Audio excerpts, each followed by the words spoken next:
Buthelezi fights to retain military support for hit squads. On October 31, 1989, DST staff officers Van Niekerk and Van den Berg met with Buthelezi. Van den Berg's report of this meeting, addressed to Pata titled Op Marion, Liaison with the Chief Minister, dated November 6, 1989, noted that the Chief Minister expressed his concern over the situation in Mpumalanga and the fact that he was losing the armed struggle. He referred to the cell idea for offensive action that did not get off the ground. In the same document, Van den Berg recorded that Riva MZ Kumalo called for support for the Chief Minister's wish for cells that could take out undesirable members. Offensive capability, cells, for Inkotha. In October 89, CM Buthelezi asked that INDIV reconsider the training of offensive cells for Inkotha, seeing that an urgent requirement for these exists. According to another military document, with reference Utas Kahema ST 2/310/4/Marion/5/2 May 2, 1990, Buthelezi in the same meeting cut to the chase and was reported stating that he still needed a hit squads.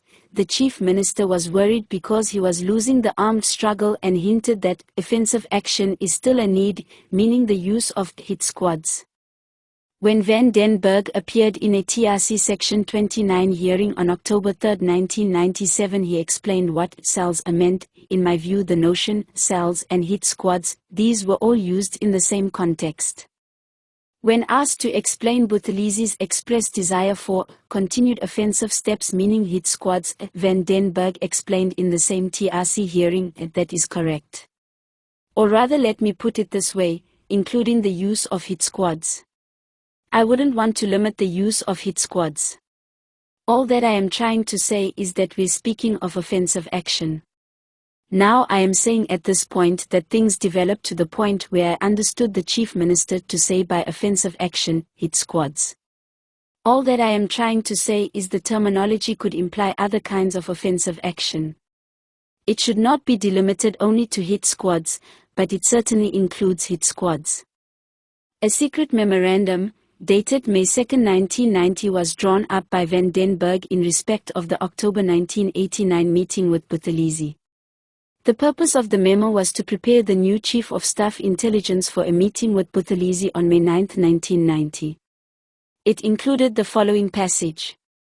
Offensive capability, cells, for Inkotha. In October 89, CM Buthelezi asked that INDIV reconsider the training of offensive cells for Inkotha, seeing that an urgent requirement for these exists. Suggested point of view. After thorough investigation, and in consultation with the SAP, no choice was left but to abide by the decision that Op Marion be confined to liaison and training for mobilization. For this reason, it was arranged that Jen Smith of the SAP also takes part in the visit to explain the situation more fully. As predicted by DST officials, Buthelezi at the May 9, 1990 meeting requested support for further offensive steps.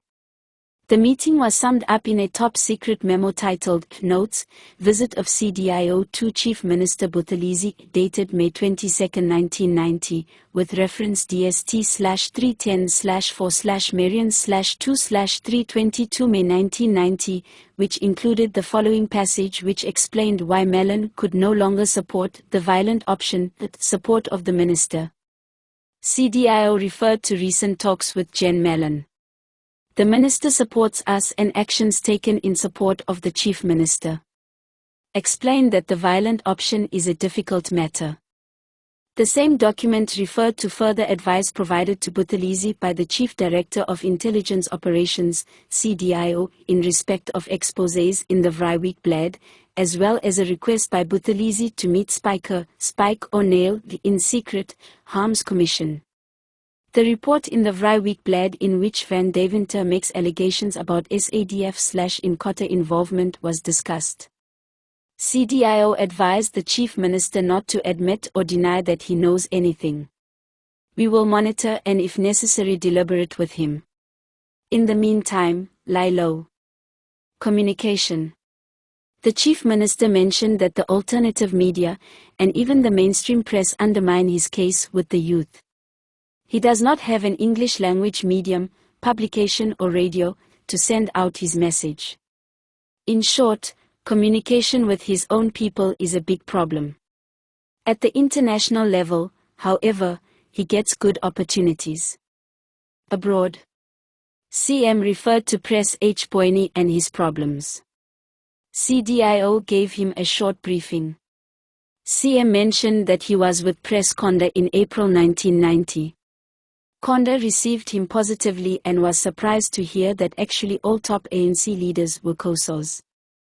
CM's nephew who went over to the ANC/UDF provides great propaganda value to the enemy.